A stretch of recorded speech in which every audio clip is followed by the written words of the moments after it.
السلام عليكم ورحمة الله وبركاته. قبل أن نبدأ بتفاصيل هذا الفيديو، لا تنسوا الاشتراك في القناة والإعجاب بالفيديو ليصلكم كل ما هو جديد. وفقاً لتقارير إعلامية، كان من المقرر أن ينتقل ريان شرقي إلى بروسيا دورتموند في الصيف الفائت، لكن في النهاية ركز رؤساء فريق بروسيا دورتموند على اللاعبين الآخرين. ومع ذلك يبدو أن الفرانكو الجزائري لا يزال في مجال رؤية دورتموند.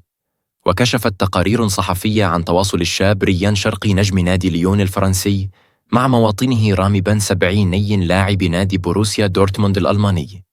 يأتي هذا الاتصال في ظل اهتمام النادي الألماني بضم ريان شرقي خلال فترة الانتقالات الصيفية الحالية، ويهدف شرقي من خلال هذا التواصل إلى الحصول على معلومات مباشرة من بن 70 حول الأجواء داخل نادي دورتموند، ويتعرف على الحياة الكروية في ألمانيا.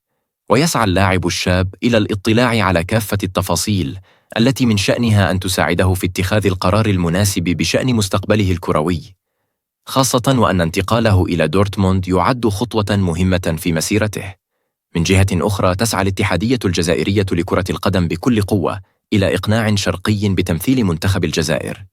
يحمل اللاعب الجنسية المزدوجة الفرنسية والجزائرية، ويرى الاتحاد الجزائري في شرقي إضافة قوية لصفوف المنتخب الوطني.